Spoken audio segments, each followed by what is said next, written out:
Here we go. Um, Nico may be joining us a little bit later, maybe in like 30 minutes, maybe a little sooner, maybe a little later. Um, if he comes on, that's great. If not, it's all good. Trying to get myself set up here. I'm hoping that this live is turns into like a motivational thing, because we're literally about 3 weeks away from really kicking, really getting on the ground, working. Um, so this could be good. Um, 3 weeks away. Sorry, guys. Trying to make sure everything's up and running, and I kind of always do this, don't I? It's like I should just get it set up, and I don't. All right, there I go. I should just get it set up, and I thought I did that. All right, guys, what's up, Jarmar? How you doing, brother? Um, yeah, like I say, Nico be on in a little bit. Um, some of you guys who work all year round probably don't. I don't know. Do you get excited like when the season's about to start? Or maybe starts ramping up a little bit more. If you're in an area that's kind of working all year round, just maybe every other week kind of stuff. I still would think you're still pretty busy if even if you're mowing every 2 weeks, because um, you know maybe you don't mow everybody every 2 weeks, and then you know I'm sure you don't take a week off in between. Maybe you guys do. That might actually be pretty cool for the owner. I don't know if the workers would like that too much, but maybe they would. You never know. Um, it was supposed to snow today. In fact, I'm not quite sure if the area that kind of always snowed. We did have the workers in that area check it out. Um, so I'm looking at it. It looks like they did clear out that city because they always do. And then they skipped all the other houses, but they went and looked at it. At least we got that done, and we don't have to worry about it. Jamar, you're fired up. We had a freeze, so now we are doing cleanups. Nice. Yeah, we started selling Feb deals, which are people paying for the whole year, and we started that on the first, which was what day is it today? The third. So and today's Friday. So Wednesday, we sent out, and it's been going so good, so good. Um, there are a lot of rules now with the emails. So a lot of our emails are going into people's spam. Also, a lot of replies, even if the customer got a reply, got the email, and they replied, and it goes to us, it's a lot of them has been going into our junk mail, which is kind of annoying because we've got to remember to check it out, periodically. Um, and that's kind of annoying. So it started happening towards the middle of last year. We started noticing that there's been a lot more of our emails going to spam into the customer's email, and it's just getting worse and worse. And so, and I know that with I'm service autopilot. That's where I've been using, and there have been years and years and years where nothing's ever gone to spam, and now basically 50% of emails are going to spam.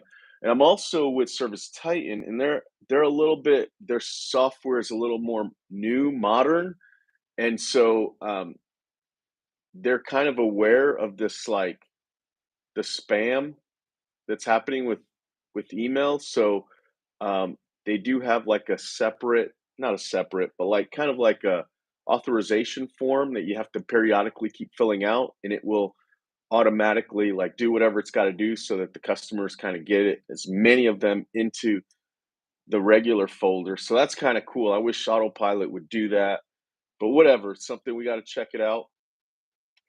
Um, that's the new DNS records rules. You got to change it. Um, Yeah, and I think I have actually, um, but maybe there's a little more to do. I'm not sure. Um, Very annoying. Do you have a minimum charge for mowing? Kate asks. Yes. Not quite sure what it is. Maybe I could look for that real quick. While I've got you on. But yeah, we've done all our price increases already, and we're just ready to go. Any customers that call up, we are ready to just put them on the schedule, tell them their price, and we're going to be good and happy, and not having to worry about our price is okay because we've already got those updated. We sent all our customers emails asking if they want us to come back and mow this year, and if so, this is your price. So we don't really tell them the price increase; they just kind of know it did if they pay attention to that kind of stuff. It's just every year we're signing them back up, but with the price that they have to accept. All right, so here we go. Also, one of the changes that we're doing is we're going to have blackout months for every 2 weeks. So we're not going to mow every 2 weeks all year long. We're only going to do that in the middle of summer, and then we're gonna go strictly weekly at the beginning of spring and towards the end of the season when the grass starts growing thick again. All right, so our minimum is $45, and that is for 0 to 1,000 square feet, and then it goes up every 1,000 square feet it goes up. I'm not sure how much. I'll just say $3 for quite a ways until you get to like 7,000 square feet, and then it goes up. I don't know, $5, I think. Oh no, and then I don't know. It goes up to $8 every 1,000 square feet after 10,000. The price changes at that point. I'm not sure, but a normal small yard starts at 45 and then goes up $3 every 1,000 square feet.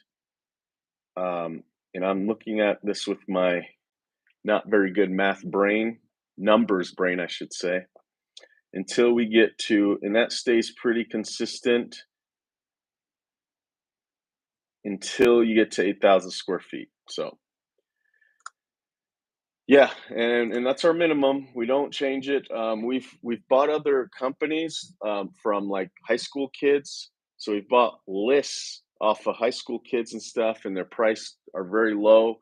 Um, and we've had customers say, "Hey, but I only have like a tiny backyard in their really small yard," and so the Mo guy that sold me that list would say something like, "Well, it only takes us, 5 minutes to mow that lawn." So based on that, we were charging, I don't know, $20 or something, and we don't do that.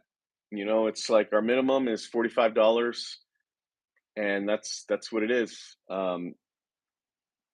We have to pay for somebody to drive over there, cut it, make sure it looks good, be ready for any problems that the customer might think we might or might not have done, go back and fix it, and then also if we just have to go look at it and it doesn't need to be mowed, well, I mean, we're not going to charge them every time, but if we have to skip it and then mow it the next week, it's going to be the 2 week price. Also, um, you know, there's just many different reasons why it's just you got to have a minimum, and the minimum should be like a kind of like an operational rule is what I've been calling things like that, where it's like there's no negotiation on that. All the office staff should know that that's the way it is. So if a customer really has a kind of like a valid point, it's like, well, like my backyard is literally 30 square feet. So shouldn't it be cheaper? That's a valid point. No, there are other companies that probably can make you a little more happier and charge you $20 or less to mow that lawn. So that's kind of what we would recommend. Unfortunately, we do have a minimum of $45. So that's a good question. I think it's like I'm not really good with numbers. I'm really not. Like, literally numbers just confuse me, and it's fine. I'm used to it. Um, I do know, like, when we have a set thing, like our man-hour rates should be, whatever they should be, 75 bucks, 85 bucks, 120 bucks, depending on what service it is. I'm good at monitoring and tracking that kind of stuff, but I'm not really good at trying to figure out, like, well, if your lawn is 20 square feet and it takes us, on average an hour to mow 7,000 square feet, how does that divide up into giving you a lower price based on how long we should be on the property? I think people that are really good at math kind of get lost in that, and they do that kind of stuff, and they don't realize that it kind of messes you up, because you definitely don't want to have a route where you've got, you know one, let alone more of those kind of properties that you're charging 20 bucks. I mean, you know, you can tell yourself all year that it takes you 2 minutes to get to each house, but that's not really true. It's kind of like trying to figure out what you ate all day.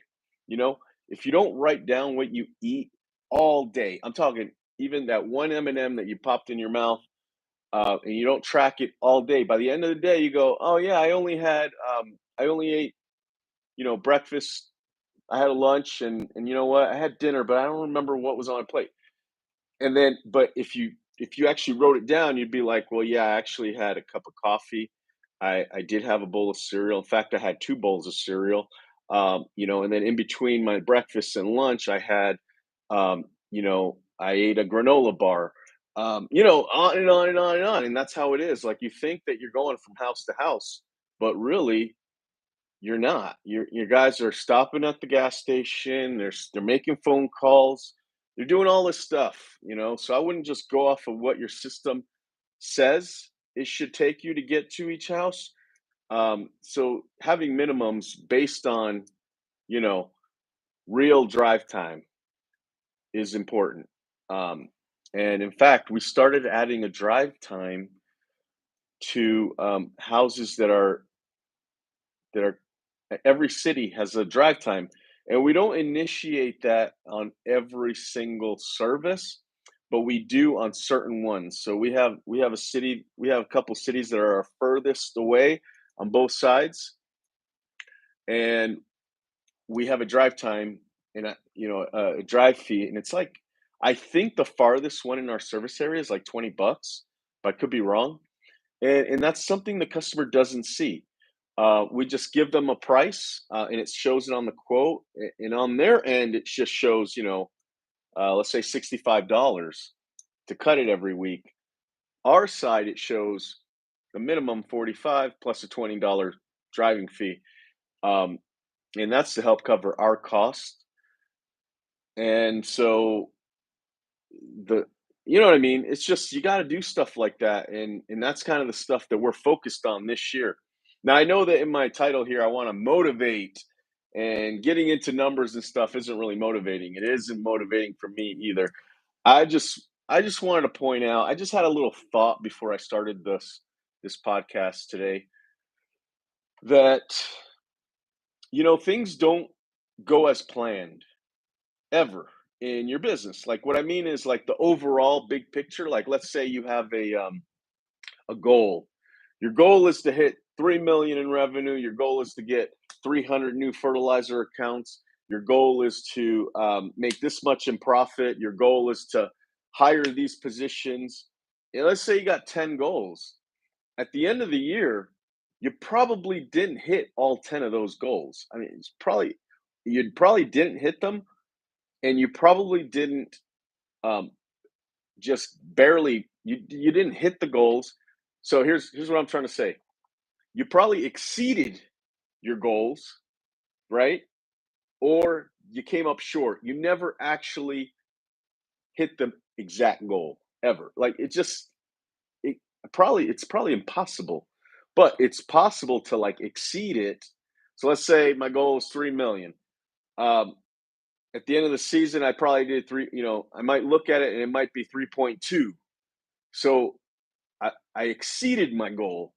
Or I look back at the end of the year, at the end of the season, and I go, "Oh man, I did 2.8, so I was short of my goal." It's probably very rare to go, "I hit 3 million, right what I wanted to do." Like, so try to just like so don't be so perfect on your system, and that's something that I've been trying to teach uh, people here at the office. It's like things are going to change. Um, we've got a plan that we're going to follow, and then we've got to monitor it and make sure that it's running smoothly and make changes when there's bottlenecks, whether on the bottleneck, whether um, somebody in the office or workers or the bottleneck, equipment, something might go wrong, and we've got to make a change. So we can't just sit there and be like, no, we told ourselves that we're not going to buy a new truck this year. We told ourselves we're not going to do it, so we're not going to do it. Like, you have to be flexible. You have to kind of like, going off the book, Extreme Ownership, you have to relax, look around, and make a call, because things are always changing with people, with equipment, with customers. Um, so you've got to kind of just like have a plan for sure and use that as a guide, but not as like a concrete Bible where it's no room for changing at all.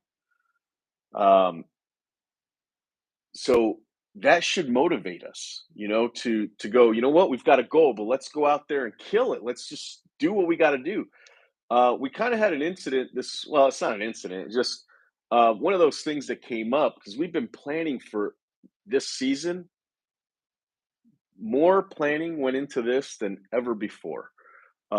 Partly because we've got a lot of our systems are just kind of in place already. Instead of working on systems, we're working on a plan. How we're going to run this thing this year? Because I know that's kind of sounds like it's a system, and it probably is, just in another way, I guess. But like what I mean is like all the custom fields are done, all the documents are written for pretty much all estimates. I mean, we still have to create one or two or three or four, but the bulk of them, majority of them, are all done. Everything in our operating systems are done. There's probably still a little bit of work to do in Service Titan, but nothing that's going to stop us, or nothing we got to do first to get going. Everything's ready for customers to sign up and for us to dispatch work and charge customers. So we're ready to go. Um, so because of all that, we're just kind of like locked in to how are we going to, what's our goals this year? What's our goals? And one of the goals that we had this year was that, like, we had a winter budget, right? Uh, for this winter that we're in right now, we had a budget that we were like, all right, this is the budget. We're not going to pay um, any more than the plan already is. So if we've got 9 snowplow workers, this is how much money we're going to pay them every check, and that's final. Like, that's a good plan, you know, because then okay, if that happens, then we're going to have enough to get us through the winter, and then we start when season starts and all that stuff. But we realized we were having problems with the smoothness of the operation. So, for example, we had snow jobs that our guys weren't getting to them because they just had too many. Some of them had far away jobs, and it was just kind of like it wasn't perfect. And how could it have been? Because we had to kind of see how the guys can work this year before we can figure it out. And next thing you know, uh, we changed the routes every single storm, and then we got to the point where it was like, all right, we pretty much did everything we can, and we're still having, you know, a lot of houses that aren't getting touched until really late in the day, and that's not good. So we've got to hurry. So we've got to change the plan. We have to hire more people. In fact, we had to let a couple of people go before it really got busy with snow because there was problems there too. But so we got rid of a few people, so that made things a little worse. Sorry, I've got a quick text here. So basically, what I realized was like, okay, we're gonna need 2 people, maybe 3 more people. And people that worked on the plan with me were like, "No, you can't do that. We've already agreed that this is the plan." It's like, I understand we had a plan, but things aren't going good. We're having problems. So we've got kind of like this thing that we look at, right? We're going to follow the plan until we can't finish the jobs on the list. If the jobs on the list can't get done, then we have to fix the plan, right? Make changes, moves, tweaks here and there.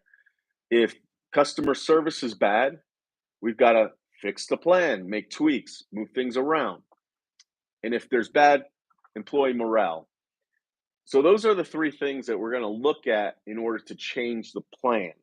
If any of those things are happening, then all the management team has to agree that we do need to change the plan. So that's kind of what happened. I'm like, we need to hire 3 more people, or two to 3 more people.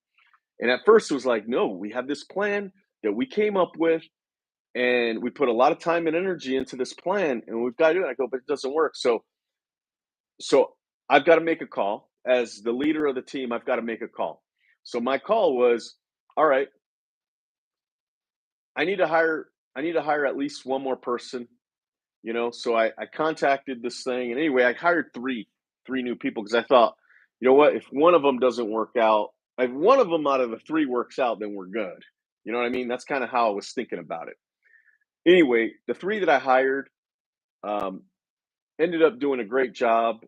Their pay structure is a little different than our main legacy employees, so that was something that we didn't think about either when we were making the plan. So, all said and done, it worked out better. We started making more money, and we freed up our plow drivers. Instead of doing residentials that already paid for the whole year, they can now focus on the commercial properties that are getting charged after every storm, and they can do more and make those customers a little more happier. And the residentials are getting taken care of because now we've got more workers. So it just worked out. And that was something that you can't really plan for because you don't know. So you got to kind of go through things and make tweaks. Anyway, so when that happened, we kept using that as an example. We've already had a yearly meeting, and a yearly, I would say, a quarterly meeting and a yearly meeting, and we brought up that situation on how we tried to follow a plan and we want to follow the plan, but if we've got to make changes, we've got to do it. So that's kind of our new kind of philosophy here. But Kate's got another question. What do you do about dog poop when mowing? Will you turn down jobs if it's not cleaned up? No. So here's what we do. We do have a poop patrol service. That's what we call it, poop patrol. I'm not really sure on the price. The price has changed so much. The price it should be is like $15 a week per dog. That's what like some big companies, I was gonna say big dogs. That's what some big companies are charging, and even if they're not big companies, they're smart. So here's what we do. We do charge $15 per visit, and with us, it doesn't really matter how many dogs it is. The thing is, we empower our Mo guys to tell us, because that 15 minutes gives them like, some time because of performance pay, right? So because they've got 15 minutes and a certain amount of time is allocated to that, if they can't get it done, or there's too much, like because there's more dogs, or some of these dogs, some of the Mo guys say that some of these dogs like they probably have horses, not dogs. Anyway, we take feedback from the Mo guys. Like, hey, this is taking me too long. So we look into it. I go, did you clock in the dog poop patrol? And if they did, and everything works out what they're saying, we'll call the customer and say, hey, we need to raise your price for the poop patrol to $25 or something like that. And then that gives the Mo guy more time to do. So The other thing we do is if a customer like either lies that they don't have dogs or they don't, we forget to ask them or whatever the reason is, right? But we've been mowing and then we find out there's poop patrol. The mow guy needs to tell the office and say, "Hey, this property has poop patrol. Let them know that. Let them know." So what we do is we tell the customer, "Hey, you're going to need to pay $15 per visit for the poop patrol." Um, and a lot of customers, they will say, "Well, I'll do it myself every week, or I have my son do it every week." And at that point, we say, "That's fine, you can do it. But if our guy has to pick it up that week, even if it's one poop, it's $15." So that's the way it is. So we encourage our Mo guys to tell us, and if they don't, well, then it's on the Mo guy, right? I mean, and if they don't and they run it over, then it's on the customer's side. You know what I mean? It's like as long if the customer pays us to do it, then we're gonna do it, and that's just the way it is. But at that point, we still tell the customers what the Mo guy says. So it's not like again, the rule is in our plan is to charge $15 per visit if there's poop on the lawn. But we'll make changes if there's bad customer service, bad morale with the employees, or the list can't get done. So if somebody's taking too long on a property and he can't finish his list that day, there's obviously an issue. We're gonna have to call the customer and say, "Hey, listen, this is taking us too long, so we're gonna have to up the price so the guy can spend more time on the property." You know what I mean? Or tell the customer that your Mo guy is pretty much had it with this picking up the poop. So, this is your warning. Either you do what we need to be done, what needs to be done, whether it's charge more or pick it up yourself, um, or we can't mow your lawn. So, so hopefully that answers your question with the poop. Yeah, it's one of those things, right? It's an ongoing thing. I know people that they don't mow a customer's lawn if there's poop. You know, I know a guy who he was trimming one day and shit went on his face. You know what I mean? And so he took a picture of it. And every time a customer gives him any crap about charge, pun intended, when a customer gives him anything, any crap about the price of Poop Patrol, he texts him a picture, that picture that he took of himself with shit on his face. So you can do all kinds of stuff. Again, I empower my Mo guys, so they kind of tell me what to do. I've got Mo guys who don't tell me anything, and they pick up poop all day, and they don't even tell us, and they don't get paid that extra performance pay because we don't know, like you know. And I know they're doing this because sometimes when we're cleaning out their trucks, we see the buckets of poop. So I don't know what's going on, but it's not really an issue when you put it on your Mo guys, right? Because here's the problem, man. You tell your customers it's mandatory for $15, and if your Mo guy doesn't pick it up, you're going to have issues with those customers because they're going to be pissed. They're going to want refunds, and then you're going to be like stuck in the well, what am I supposed to do? Like kind of thing. So you put it on the Mo guy, and then at that point, if the Mo guy is like, yeah, this is what it is, like, and you tell the Mo guy, hey, we're charging them, you got to do it. Because we will ask the customer to send pictures and stuff, or we'll go out and look at it, and we'll go ourselves and see for ourselves. Now, we're not perfect, and we do tell the customers that. I've gone out, when I was mowing and I was trying to do the best job I could. There were poops I missed because I didn't see them or whatever. You know what I mean? And a customer would say something, and I'm like, honestly, I walked the property, I didn't see it. I'll do better next time. That's all I can tell you. Um, and then, at that point, I looked more closely, Um, so that'll happen with your Mo guys too. But anyway, guys, I'm going to be heading out this week to Arizona. So I don't know if anybody's in Arizona, man. Let's go have lunch. No, I can't have lunch because I'll be in meetings. We can have dinner. Somebody in Arizona. I'll be in the Chandler area. If you guys want to hit me up, um, comment on some of a YouTube video, and I should see that. Let me know where you're at, or just tell me, and then I'll figure it out. DM me on Instagram or something. and we'll have dinner or something. You know what I mean? Um, I'm not sure where I'm gonna be staying at though. I know I've been there last year, but from what I understand, it's not gonna be in the same place. The meeting is gonna be in the same place, but not the hotel. So I'm going to my quarterly mastermind meeting.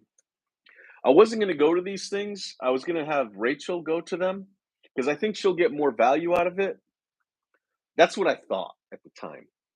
Um, but we're going to Arizona. We're gonna do a shop tour at Tommy Mello's shop, and Tommy Mello is gonna be there speaking and hosting the whole thing. So I'm going to that. You know, I told Rachel. The funny thing is, like, probably a week before that, it was all like, "Hey, Rachel, the next quarterly meeting you're going to go to, um, and this is why I'm gonna do these other things. You go to that and learn as much as you can. It's super valuable stuff. But I'm going to go to these other things this year." And she was like, "Yeah, got it, done." And then like a week later, they were like, "Yeah, we're going to be at Tommy Mello's shop, and Tommy Mello's going to be hosting." And I'm like, "Okay, well, I'm going then." So I told Rachel, I'm like, "Hey, I'm going to this one. Sorry." Kate, how many inches do you cut at? So our mowers are pretty much set at 2.5 or 3 inches. So 2.5 to 3. Pretty much the lawn dictates whether we go 2.5 or 3. And obviously, if we need to go higher, we will. But usually, it's 2 or 3. Um, we say two, even though it's 2.5, and we say 3. And if we've got to go like 3.5 or 4, we just say 4. And I say that because when I used to mow with somebody on my team, we would go, I'd mow it, and then if they finished trimming and they were going to help mow, I go, "Hey, it's on a 3." Because you know how sometimes the lawn is really thick, and if you cut it at 2.5 inches, it turns yellow, like it looks yellow, like scalped, even though it's 2.5 inches.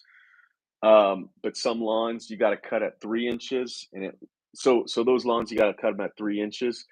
Um, or sometimes it just it needs to be cut at 2.5 inches, and it looks fine because it's maybe 3 inches when you get there, and it just needs a little bit of cut, and it looks great short. So and it doesn't bog the mower down, and it kind of just looks good. When you turn around, you go, "Oh, it looks good at 2.5 inches." So you'll cut like 10 feet, and then you look back and go, "Okay, I've got to raise it, or I've got to lower it." So that's usually what we keep it at. And then I empower the mow guys to figure out if they're going to bag it or just make it mulch it. We do have customers that paid for mowing, so they paid. Sorry, they paid for bagging, and it was mandatory. We've kind of had issues with that, so I think we did away with that last year, but I'm not 100% sure. Again, it's one of those things that we're having issues with some of the mow guys, so we started telling customers you can't really do that. And the problem is when they prepaid, what can you do, right? You just kind of got to figure it out. Like, you told them you would do it and you charged them. So in order to keep good customer service, I think we did finish out some of those, but then the following years, I'm not 100% on that, but I do know we empower the Mo guys to do it. So if there is a customer, and we look at the man hour rates. So when the guys are on a property and they tell me, "Hey, every time I go to this property, I have to bag it," um, and so at that point, we tell the customer, "Hey, this has got to be the new price going forward because it's just taking our guy too long. He has to bag it every time." Or whatever the reason is, just taking our guy too long. This is the new price. And then once they say yes, well, then you go back to the Mo guy and say, "All right, here's your new budget hours, and you've got to do it now. You've got to bag it every time now." Um, Kudos. I know a lot of I know a lot about 2.5 inches. Okay. Um, Bacon. Hi. So let's see. Um, I've kind of got this background in the way here, so I can't really tell how much time I've been on here. Um, all right. So it looks like I've been on for 30 minutes and we still don't have Nico on. Um, I like Nico. He's always got some good questions. But if there's anybody else that has any questions, put them in here. I had this motivating thing that I thought of, and I didn't really like write it down or anything. I just kind of like was thinking the season's about to start, guys. We're 3 weeks away. I looked at my forecast today, and for the whole next week while I'm in Arizona, there's no snow. So if you think about it that way, our season starts in 2 weeks when I get back, um, and hopefully the weather stays nice. At this point, I don't really care if it snows. I'm more worried about getting the season started and starting with our spring wake up packages, power raking, aeration, even soil conditioning. Um, I've got to get some fertilizing stuff up and running. Um, you know, because we've sold since uh January no, February 1st. No, no, no, no, no, no. Since January 1st, we've gotten like 30 new fertilizer accounts.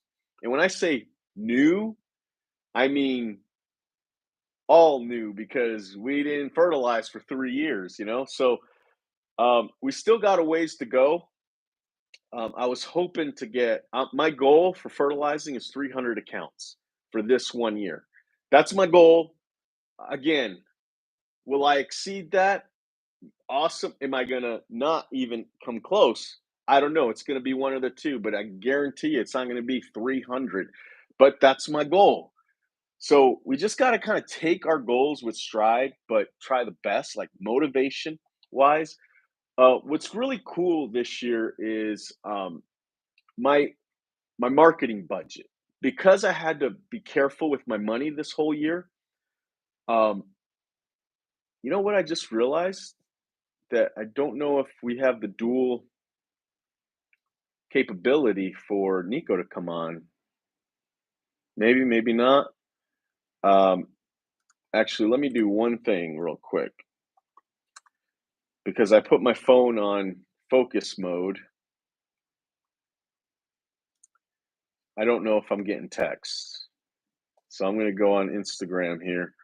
And Nico, if you're listening to this now, um, and you need to talk to me like that you want to come on or something, and you can't get on from the link I sent you, um, go to Instagram, send me a message. Um, Man, there's so many scams and not scams. I don't know what you call them. There's a lot of bots and all this stuff on Instagram messaging and Facebook messaging. It's just like crazy. What the hell? Like, it's just crazy. Anyway, enough of that. Where was I? So let's see here. When a customer pay you, do you pay the fee or they pay the fee when they pay with the card? Gotcha. So that the it's pretty much a 4% processing fee. We add that into our prices, into our man-hour rates, right? So, like, if our Mo guys hit or any worker we have hit their numbers every single job every day, that's covered. You know, it is a big bill, though. I will tell you that. I think I want to say we paid $80,000 in credit card fees. Sorry, merchant fees. I wouldn't say credit card fees, but merchant fees, which is the same thing pretty much. So it is a big that's a big time salary right there. That somebody could be, that we could have to buy equipment or pay people more. The problem is like it's so nice getting that money every day. You know what I mean? So when we charge a card, if I did work for you today, well, it's Saturday, let's say it was Monday, I did a job for you at your house today, I charge your card, I get that money in my account the next day. Tuesday morning, it's in my account. So, I mean, there's a premium for that. You got to pay for that. You know what I mean? And I think it's worth it. That might be one of my my dad always had these pretty good advice, and I never listened to him, hardly ever. But that was one of the things he would always mention to me. He was always like, he was a carpenter, and so he was always dealing with customers, always, always, always. He was charging cards back when I was young. I mean, I was pretty young, and he was processing credit cards. Now, I got the idea of putting credit cards on file for mowing from Jonathan Potoshnik, not from my dad. And years ago, I want to be. I don't want to like make it seem like it's something I've been doing because my dad's idea, whatever. I forgot about it, but I remember back in the day when he was telling me, because I too said, "Doesn't it cost money for you to do that?" And he said, "Yeah, it does. But I mean, look, I finished this $10,000 job or whatever, and I get the money the next day, like, or whenever, I get the money right away. Whereas if I send this guy a bill in the mail, I don't know when the hell I'm going to get the money, you know? And what if he never gets it, And then he goes like 2 months, and then I got to start bugging him where the money is. So he's like, it's worth it. And I always agreed with that. And that kind of I take that mentality with everything. Like when I was working regular jobs and I would do my taxes and I'd go to like H&R Block or something and they say, you can either wait 4 weeks for your check and it's free, or you can pay $200 and we deposit it tomorrow. I'm like, dude, I'll pay the $200 so I can get my nice tax return today or tomorrow, today. So I've always kept that mentality, and maybe that's something that I just kind of like because my dad said it one time. I felt like I should always do that. But I will say, I was gonna Copilot, right? So with the software Copilot, I believe there's a feature there where the customer pays it on their end. So if if we did switch over to Copilot, um, our prices are already what they are. You know what I mean? They're already set and already everything. We would be we would be making a little bit extra money, but it's such a big change, and we're just not going to do it. But that was one of the reasons why I wanted to go with Copilot, and I did mention that to my office staff, and I was like, I know this sounds crazy, but if we went with Copilot and put on and activated that feature of the customer paying for the credit card fees, we would save this much money. I mean, it could be 80,000 or it could be 100,000. Like it's a lot of money. Um, but we just kind of have everything set up. And not only that, Mike Andes basically says on YouTube and stuff that Copilot's not really ready for companies over 1 million or something like that. I don't know if I agree with that. I think you can make it work. I mean, people use all kinds of stuff and make it work, and let alone a software that's made for this kind of service. So I think you can make it work. It just probably takes a lot more time, or because of the 1 mil. I don't know what his thinking is, but it's possible that because if you're over 1 million, you probably need people in the office full time, kind of stuff, and maybe I don't know. I don't know. Anyway, this year it's going to be interesting. All right, I learned a ton from last year. One of the things I learned from last year is that the sales did drop. I feel like we've enhanced our service offering, the way that we approach sales, the way we do services. I think that's all been better every year, and the fact that our close ratio on a lot of projects didn't get kind of makes me feel like you know there is some kind of like recession or customer habits changing in some way. I'm typically the kind of person that go, I'm not worried about a recession because I feel like if you have a good product, good service, good customer service, good employees, that you kind of bust through that whole problem. But something did happen last year. I don't know what it is, but our sales did decline. So we ended our yearly sales higher than the year before, not by much. But the problem that I noticed is that our close ratio on sales went down, way down. And one of the managers that's a salesperson here claims that it was because our prices increased on certain services, and I just disagree with that. But whatever, we've talked about it. I feel like my point has been made, and we've made changes to prove my point right or wrong. So we're going to be doing that. One of the things is our salesperson who closes the sale is actually have to enter in the numbers of every completed job of the projects.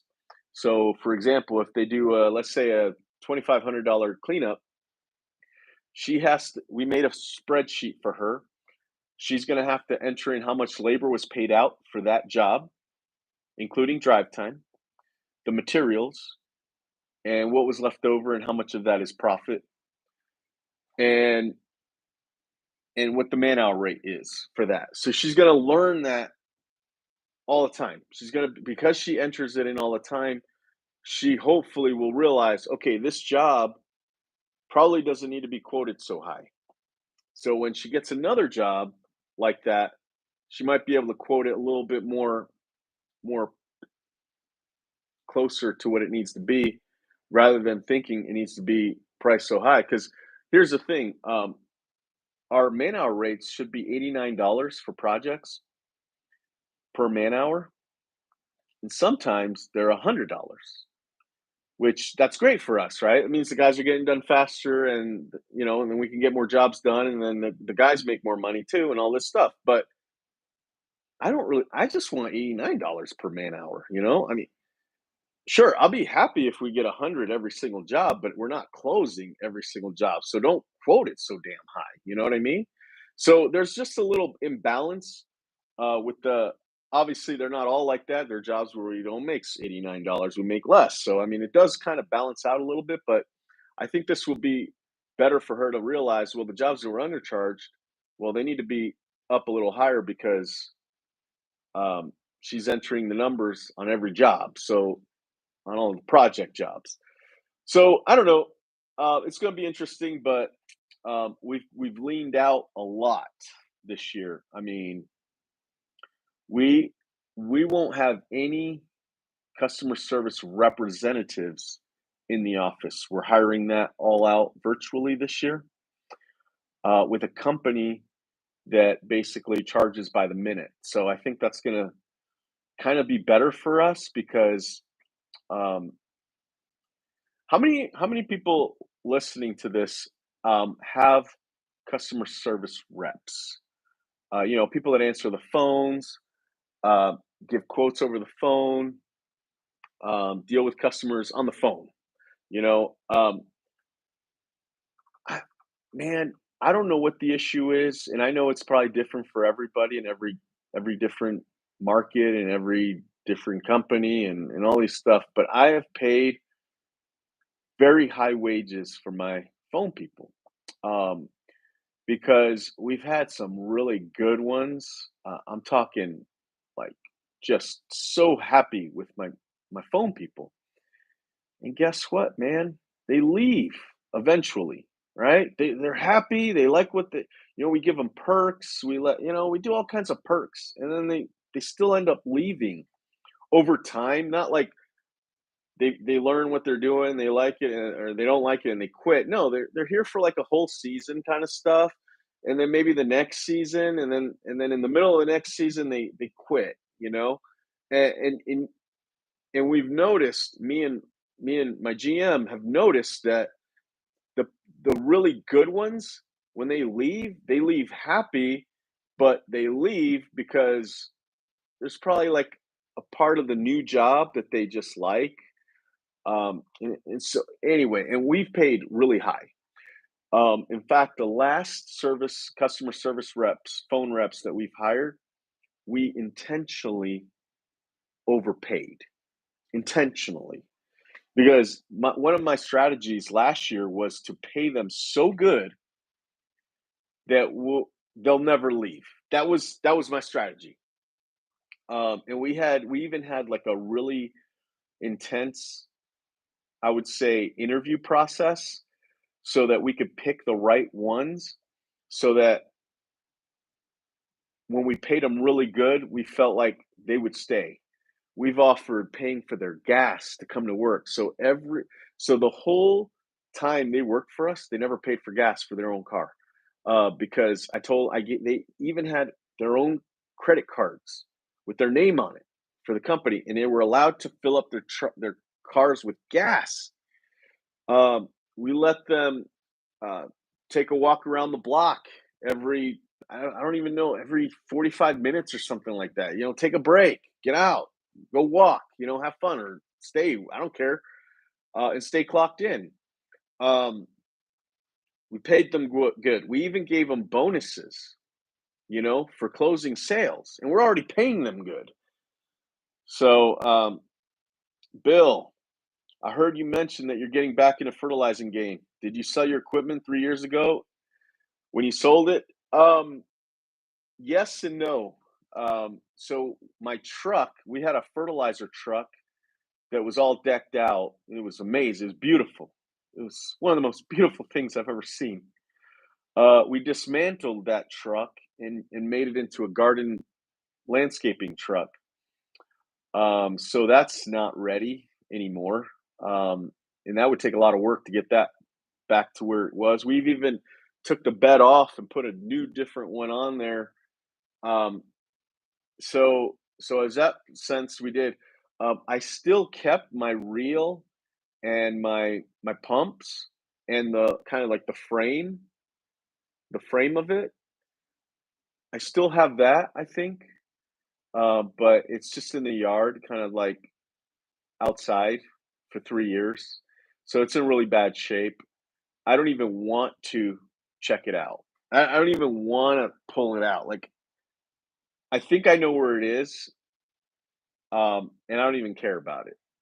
So I'm just gonna buy a new one.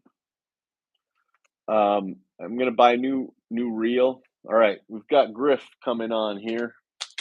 Hopefully that answered your question, Bill. If not, let me know. What is up, Nico? How What's are you, up? brother? Pretty decent. How are you? Good. Can you So I'm see me glad you could fine? come on. Yeah, yeah, totally. Okay, And I hear you really good too. awesome. So yeah, I was just trying to talk. I don't know how much of this you saw. Maybe you didn't see any and you just came on, or what's going on. Yeah, I just got to my warehouse, so I just jumped on quick. So Right on. Well, thanks for coming on. yeah, no problem. Yeah, I've just been talking about the year. The season's going to start in 3 weeks, pretty much for us. And my forecast is showing no snow all of next week, where I'll be in Arizona. So really, if you think about it, my season might start in 2 weeks. You know what I'm saying? Because I won't Yeah, be worried about snow next week. Although I could use a nice 3 days of snow, that would really, even one day a week. But if I know for sure I'm not getting any snow next week, I'm just gonna just roll with it.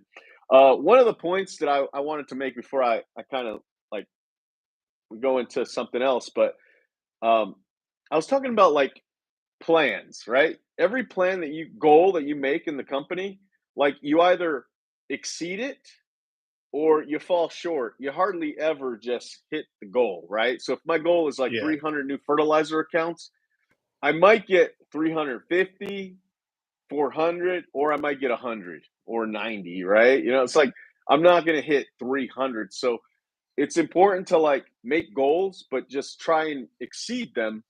Don't like get bogged down thinking you're just going to follow the plan because things change. You know what I mean? yeah. So The good anyway, old what's going on, brother? the good old 10x rule on the goals. Yeah. The you should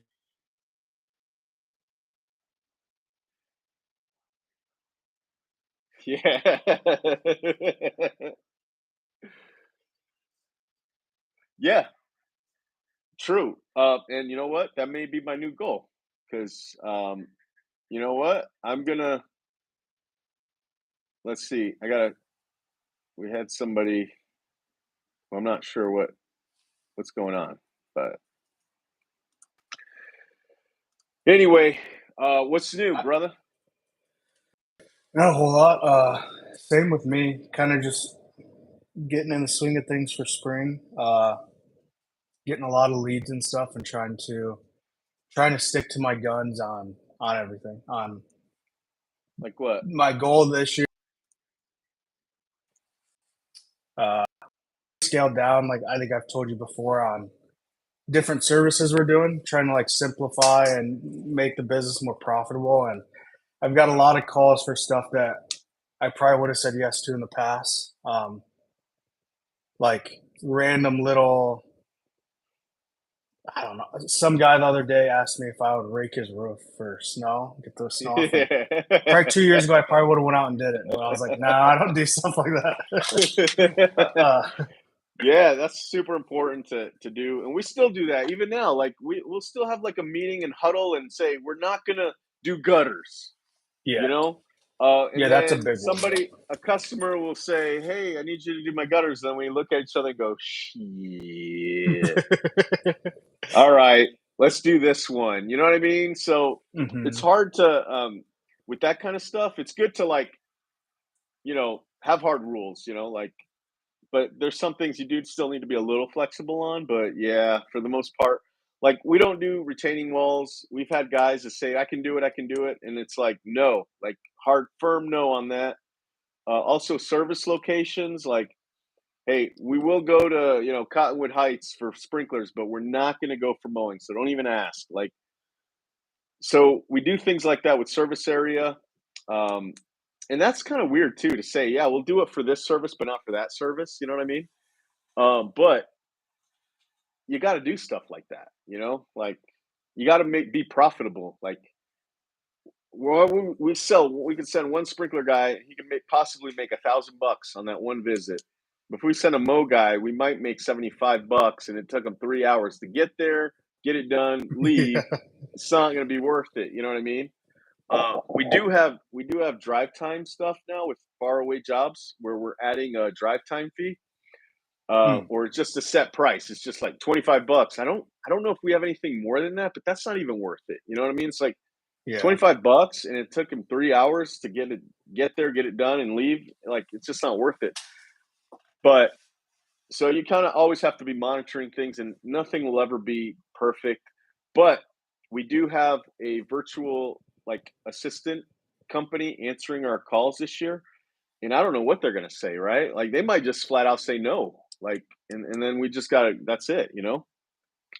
Yeah, what do they do if they come across something that they really don't know the answer? Do they ask you guys quick or? Yeah, so apparently we haven't signed up with them. We had our initial meeting with them first. We haven't paid them anything yet. We just kind of wanted to ask them these questions before we sign up, just to make sure, it's just going to be a good fit kind of thing. Um, One of the things is they do instant messaging, Mm. right? So I got popcorn somewhere in my mouth. Hate those kernel things. Mm. Um, so like for example, so when you sign up with them, you get a instant messaging account with them with the team. So we've got like a team. They say there's 9 of us. What's up, George? Nice to see you, brother. Um, or nice to see that you're here, I should say. But yeah, so there's 9 people going to be on our team to answer the phones, and so that's kind of cool. And if they have any issues, they can instant message us right away. And if somebody's on the computer or something, they can answer it right away. So that's kind of cool. Like I wasn't thinking, like I didn't know that they would do that. Um, but obviously, I don't think anything's like really that urgent unless there's like a flood. You know what I mean? Like in our business, the flood, the F word, that's the F word for us is flood. Yeah. You know, Yeah. when customer says they got a flood, like get a hold of me somehow. Um, But other than that, everything could just be done really quick, even if it takes us time to get to the emails. Good to see you too. Ready for the spring, definitely. Also, Eden, we maintain a tight service area. Route density pays for sure. Windshield time kills profit. It totally does, and especially if you got two drivers or Yeah. two people in the truck.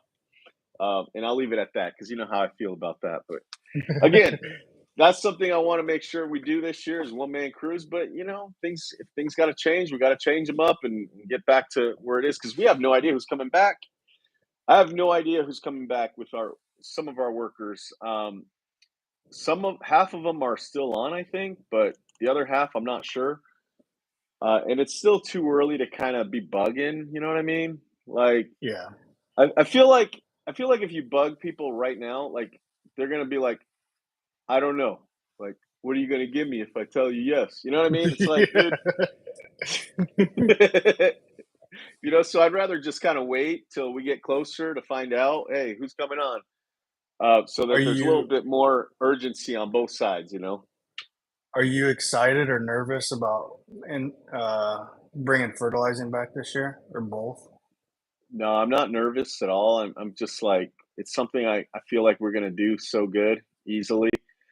I'm a little my tech that I still employ my tech who's gonna fertilize, but his license expired because during that 3 years he never Oh, yeah. re-upped it. So and we just got 20 new accounts for a company, a franchise that we're going to do all of their a business that we're doing all their fertilizing for, and it's like, dude, I you need to get your fertilizer license like now. Stand He up, said he's yeah. going to get it like within by the end of the month is what he said. So, so I mean that's the only thing that kind of makes me nervous. But you know what? If I've got to like put my boots on and go do it myself, I will because I love fertilizing and I still have my license. Obviously, I can't let that expire, so I always renew that.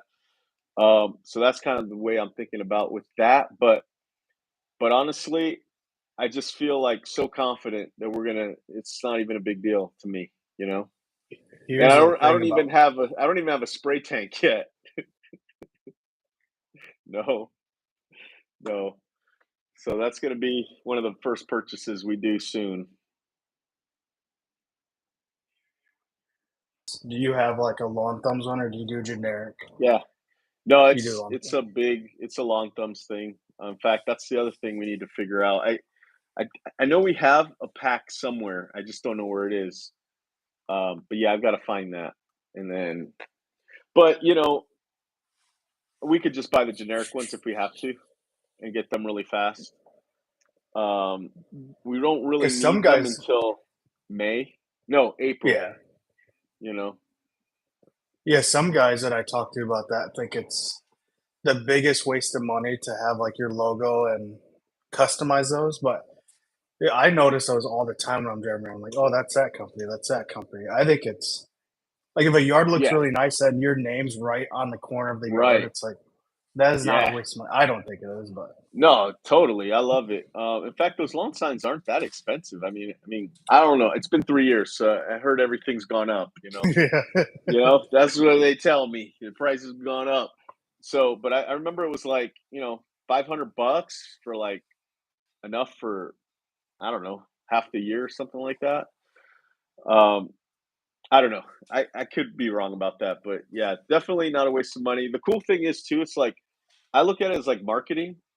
Yeah. So, you know, anything that's like got your logo, including uniforms and stuff, it's all like branding and marketing. And so, because I had to save a lot of money last year going into the winter, for this winter that we're in, like I basically had looked into all of the marketing that I've done, and I canceled a lot of stuff, you know, and now we actually have better data for our how much each lead and customer brought us, not brought us, but cost last year, like starting in like April or even earlier. So we know how much money we're going to kind of throw into everything. We have a better like chance of getting our target number of new clients this year because we know how much a new lead costs from last year. You know what I mean? Yeah. So if Yeah. like Yeah. in May, in March, if a lead is $49 or even $30, to get 10, it's gonna be $300. You know what I mean, or something like that. So we're gonna dump in a ton of money during those times and pull back when they're like $300 a lead, you know? So that'll give me a lot more opportunity to put more money. The other problem is we don't really track where they come from, you know? Mhm. We kinda do, but kinda don't, you know? Like, we know what we're spending our money on, and that's what's getting us some leads, but we don't really know for sure if, like, you know, I I don't know, it's hard to say because we're Will pretty that call center focused. track that? Yes. Yeah, and that's kind of a cool thing, and I just learned too in Autopilot, you can put the amount, how much you spent on that source code, on that not source Oh, code, yeah. on that source, and so every time you get a new lead or customer, it will there's a report that will track it. So Oh, you can see nice. if it was a good investment or not, which I never knew they had, and I just learned that like 2 weeks ago. Always be branding for Have sure. you ever thought about, I know you know about Copilot, but ever switching from Service Mhm. Autopilot, or you like it? No, I like it a lot, but I was telling Rachel this year, actually last year at the end of the season, like, "Hey, maybe we wanna go to Copilot this year," because there's a feature where the customer has to pay for the credit card processing fee. Yeah. You know what I mean? And if we had all the customers do that, it would save us minimum $80,000, you know? Wow. Yeah. Maybe even Yeah. more. I mean, for sure more, that's minimum. I just can't remember. I remembered the number when I was talking to her. Whatever it is we paid out for merchant fees this year, but I think it's worth it still. It's factored into our man hour rate and budgets and prices and all that stuff. So I'm okay with it because I like having the money right away. Like if you were to look at during the middle of season, when you look at our how much money is owed to us, it's like 1%, no matter what day it is, because all these customers are paying every day. In That's what I every wanna once in a get while, to. Yeah. yeah, it makes your company so strong. You know, you need anything, you got it. You don't have to stress about it. Payroll's paid. Like, I don't know how companies do it, bro. You know, payroll Yeah. sometimes payroll is $30,000 a week. And if you don't get paid every single day, I don't know how the hell companies get it. I mean, that's when you hear of like workers saying the last company they worked for, you didn't get a check for 2 months Mhm. because of that kind of stuff, probably, you know? Um, I, that's one of my personal like goals is to never like miss a payroll. Um, sometimes I talk about it with somebody. I'll say, hey man, there's a chance, I'll have to pay you next week or something. I probably have done that to like one individual at a time kind of thing, like one person. Like every time that happens, maybe I talk to one per, hey, can I pay you up the next day after payday? But never like everybody, you know? Yeah. Um, that's the one thing that I feel like would make me feel like a failure if I missed payroll.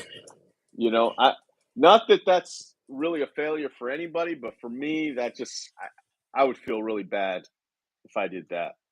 But I've been on for over an hour. Is there any questions you might want to send us off with? One question that I was, like, kinda thinking about, um, as I've been kinda sitting in the office prepping for next year is, like, in your eyes, what is, like, your model or ideal customer? Is that, like, someone that's obviously priced right and that you do every service for? Is that what your model customer is, or are you Yeah. trying to get more into commercial stuff or just Yeah. Yeah. whatever? No. So yes, my model customer is somebody that has us do everything. But so they're busy professionals. Mhm. Usually their doctors are my best customers because they're never home and they want perfection, you know? They deal with stuff we can't even imagine. They come home, they don't want to go, what the hell does my yard look like? A teenager did it. They want perfection. That's our ideal customer because they pay for that. You know what I mean? Um, and they do all our services. I don't like customers that we're our ideal customer, we have a producer. I never met the guy. I've talked to him on the phone once or twice. Some of the workers have talked to him, and like some of his clients are like famous people. Yeah. Um, and we used to do everything for him, and then he started kind of like, for whatever reason, like saying, "All right, take this service off, take this, or I only need." And then it's kind of came down to where like we're only doing like every time he needs something, and it just kind of like made it like, we don't. It's not as awesome as it used to be, you Yeah. know. So that's our ideal customer, somebody that's willing to pay for us to do all the services. So the other thing is commercial. I want to get into commercial because one of the things that I just never really wrapped my head around until like 2 months ago was that with commercial accounts, the ones that we want to get are the ones that pay us monthly for 12 months, like a set Oh, amount yeah. every month. So that in the wintertime, that money is going to like be roll coming in, you know?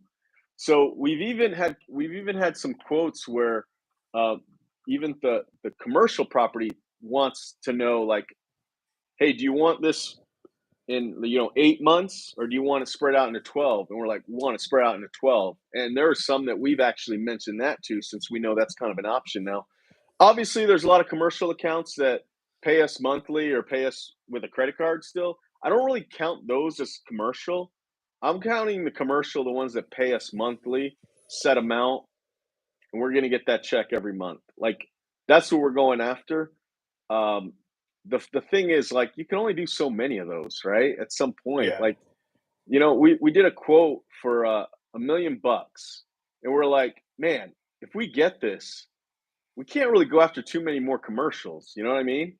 Because that'll put us like, I don't know.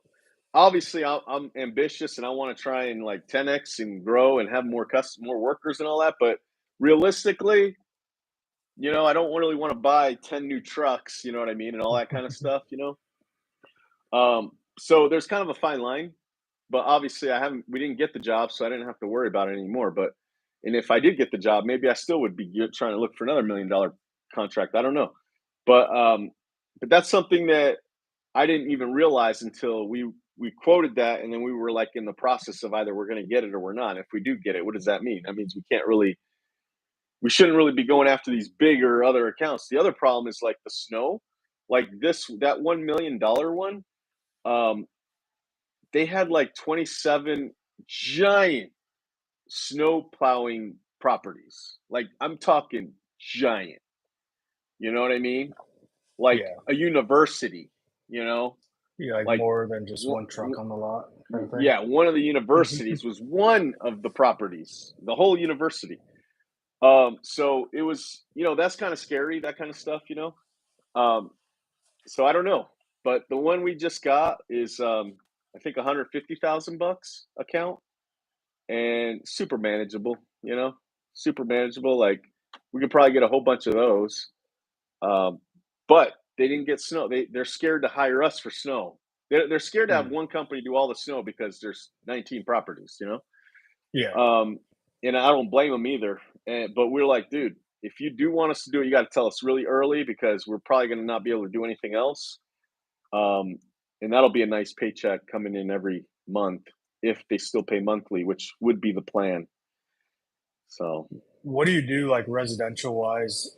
I guess I don't know this for sure on yours, but are you at a point, excuse me, that a residential customer, like if they mow, you don't like necessarily require it, but like strongly recommend and like almost require it to like fertilize them and like get multiple services out of people, or do you not care if someone just wants to get mowed?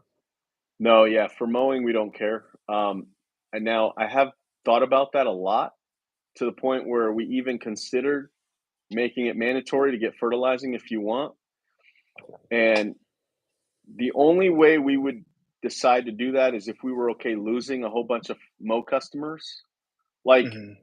if we knew our prices were really bad and we needed to get our prices really good where we needed to be, and we wanted to lose a whole bunch of them and only so that we can charge what we need to, and also, we didn't if we didn't have that many mo guys and we were okay to lose them, we would make it mandatory because you will lose a whole bunch. What about like Like, not necessarily that duo, but like I know the company I used to work for here, he does this and he like always tries to get me to do, which I don't know if it's a I don't think it's like a bad move, but like what you just said, I don't think like me, I think I'd lose people.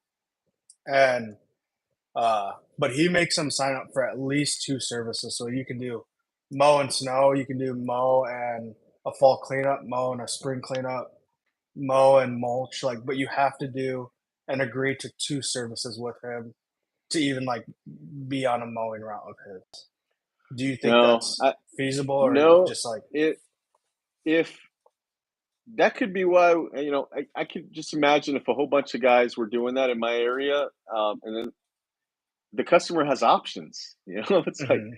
I'm gonna go with lawn thumbs, Yeah. like, you Yeah. know, like, I don't know. And if we made them do that, we'd give options to everybody else. Like, I don't know. I don't see the need to do that. I feel like that's just making it a reason for people to leave. Like, it's like contracts, it's like I don't want to be locked in a contract. Like, I'm that way right now with anything I sign up to. It's like, I don't want a contract. And Yeah. I did Yeah. something that's a contract.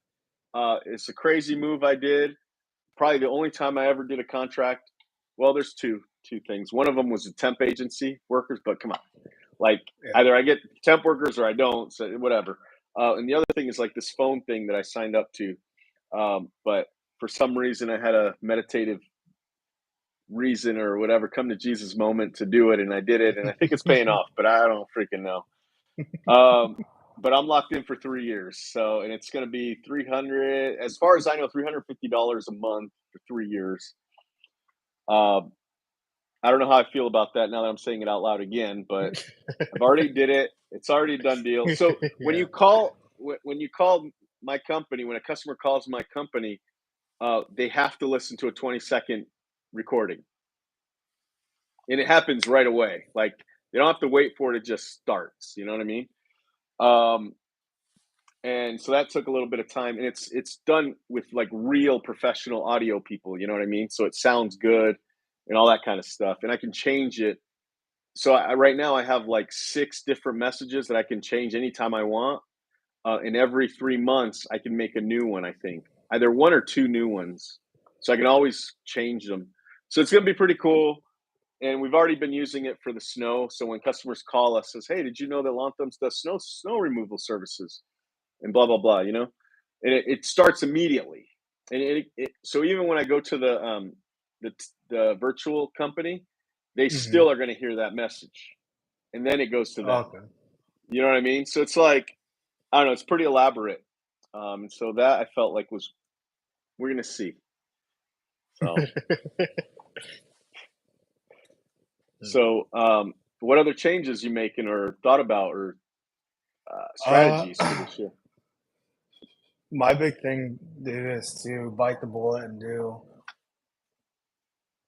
I've done the price increases and the card on file. I have to, and I was kind of half in it last year and half not. If somebody's like, I don't really feel like it, I'd be like, oh, okay, it's fine.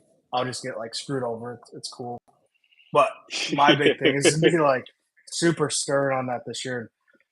I know I've lost like 3 people, but like you've said to me, other guys have said to me, once they see and get a different company, and not saying every company is garbage or I'm better than everybody, but they'll probably eventually come back when they see that we're there at the same day all year for 5 years, super responsive, all that stuff, and they get a different company that's not or end up not showing up. So I was really stressed out about it, but now you can't. Yeah, I don't know. You can't I stress wouldn't out I about wouldn't everything. stress It's out. I cool. wouldn't stress Yeah. out about it. I mean, when I did my price increase, and remember at that point we had probably 3 or 4 companies that we bought that were priced wrong, and we still were mowing it at the same price. So we had a lot of customers that weren't priced right. And when we were so sick of the money that the mowing was making, that we were like, dude, I don't even care if we mow anymore. Like, I don't even think we should do it anymore, to be honest, Yeah. um, unless we get these prices. And then we said to ourselves, if we lose everybody, are we going to be okay? Yes. And we lost a ton. Like, we did lose a lot when we did the price, but they came right back. But my point is, we were willing to get rid of the mowing if we weren't making money. You know, like Yeah. I was so ready. I was like, dude, I don't even care. Like it's not even worth it. If you really look at the numbers, which I'm not a numbers person, but I have somebody who is, and they kind of like put their arm around me and show me what I need to look at and explain it to me in a way that I could understand. Once I was clear and saw it in my brain, was like, what the hell? I didn't want to do it anymore, you know?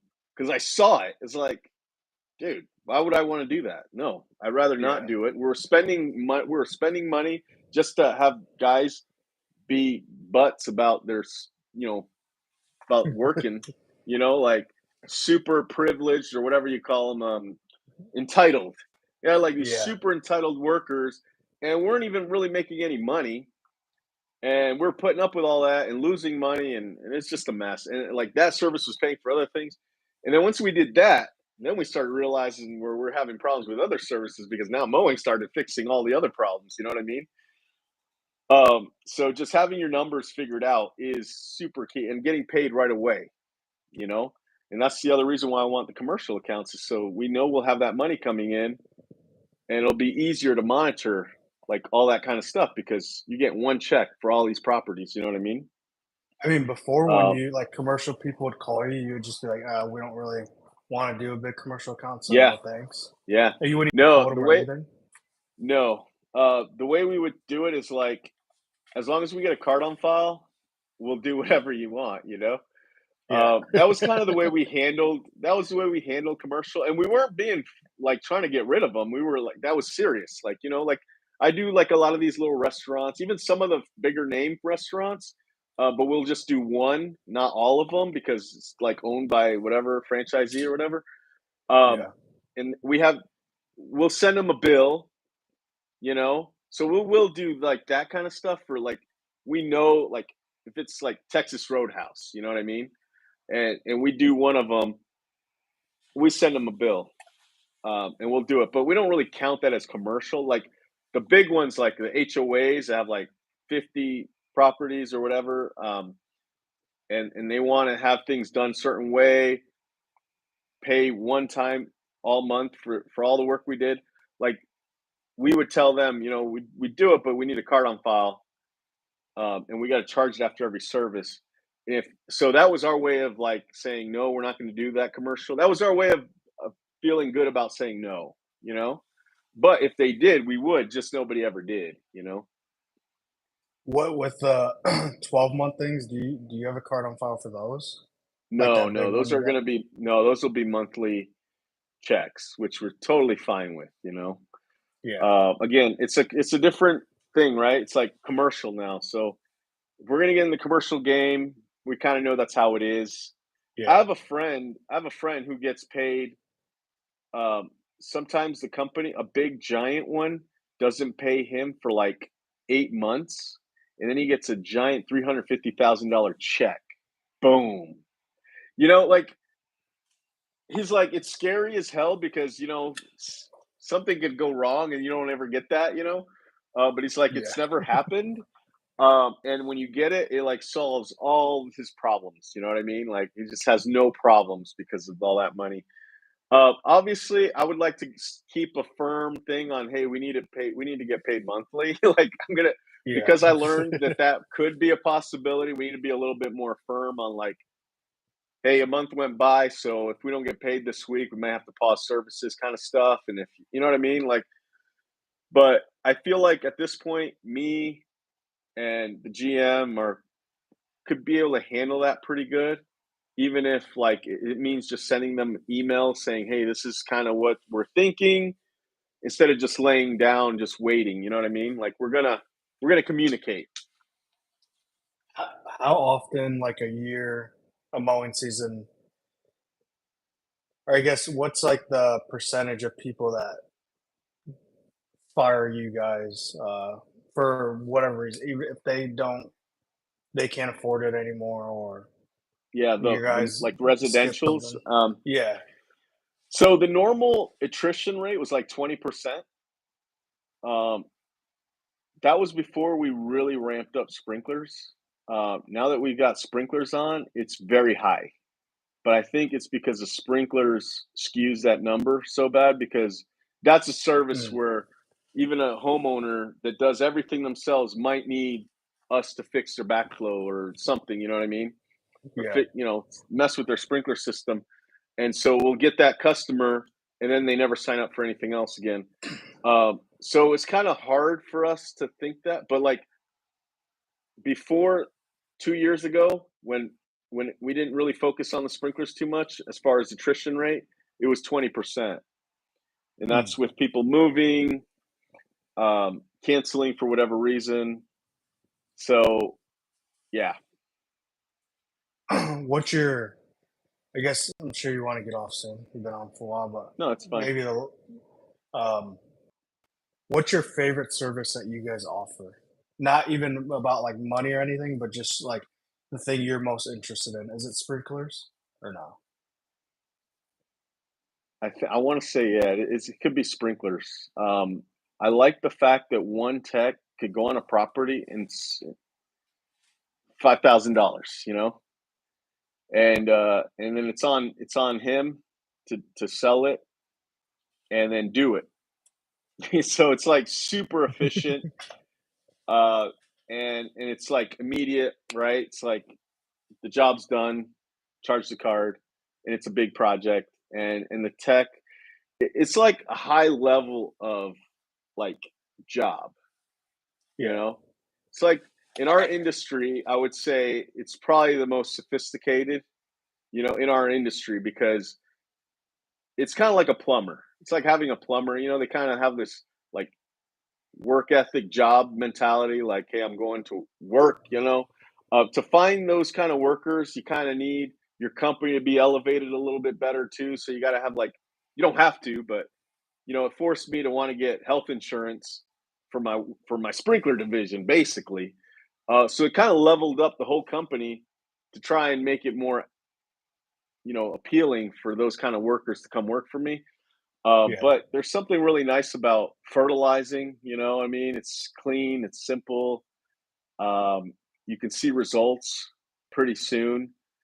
Um, I don't know. I like all the services we do, really. But I would say sprinklers is the one that I'm more invested in. Mhm. There's a lot more money opportunity there, even with the parts. It's like we have a whole warehouse full of parts that we can sell. And every little piece you got to sell. Whereas with the mulching and stuff, it's like, yeah, we're making a percentage off this one truckload of mulch, but it's already been predetermined. Like the workers have no say over it. It's just kind of like just dump it there. Whereas Yeah. sprinklers, it's like they can upsell the higher products. You know what I mean? I don't know. I think it's cooler. What, did you do a lot of Christmas lights this year? Um, Not really. But I Are you did kinda them. trying I to did phase all of out them. of I it did or all of them myself. I did all of them okay. myself, like with somebody. So because of that, I probably wasn't as busy as it probably should have been. Like that's a service that was my least favorite service, bro. Oh, Um, really? I like doing it, but I don't like having my money makers on a roof and they can fall and get hurt. I just don't like that. So and then, but we have given the Christmas lights to the sprinkler division, and it's a done deal. We've already talked to them. I've already kind of trained a guy last year to do it. So I think it's going to be a little bit more profitable because that's the service they've got to do if they want to keep working to November. Because sprinklers usually stops in October, at the end of October, and then so November is a prime time for lights. You know what I mean? When do you guys go and So take those down? yeah, we should have did it freaking the first week after December. It's gonna be soon. Like we've got to get to probably when I get back from Arizona. We've got to start taking some down. But yeah, I talked to the sprinkler foreman about it all last year. He was doing lights with me. I don't know if he did all of them with me, but once we realized that's where it's gonna go next year, he started doing them with me so I could train him how to do it, and we kept talking about it and all this stuff. There's even performance pay kind of involved with that too. Oh, But nice. it's not dialed in 100% because it's more of like we came up with this agreement where it's like, look, we want to do performance pay, but having you guys get a paycheck is more important right now for that month. So let's just focus on at least you guys getting some kind of check in November. And if we can do performance pay, which is this is what I want to do, it's going to require you guys to selling, some stuff. And I want to make it simple as hell. Like 4.99 or 9.99 or $1,500. It's one of those three prices for your lights. You know what I mean? Yeah. I don't want to do the whole like, $200 for whatever feet. It's like just look at it and tell them it's 4.99. Look Yeah. at it and tell them it's 8.99. Basically, if we can do that, then we could do performance pay. You know what I mean? Yeah, that makes Um, sense. Yeah. yeah, and the reason why I came up with that idea with him is because he's such a good salesperson with the sprinklers. Like he's the best. So I know that once he sees it, he's charging these things. Um, because height, we did an easy house, but it was high as hell, man. So I was like, dude, I don't feel comfortable having you go on this roof unless the guy pays $1,000. You know what I mean? So that's why I came up with the 9.99 because I was like, it's gonna be not $1,000 because of the difficulty level on this house. And the guy was like, done. So that's I don't know. You know what I mean? I Is don't want to that measure anymore. I'm sick of measuring. It's like, dude, that's the price. yeah. Is that can lights be really profitable? Like if you Oh yeah, yeah, for sure. So I think it's different in every area.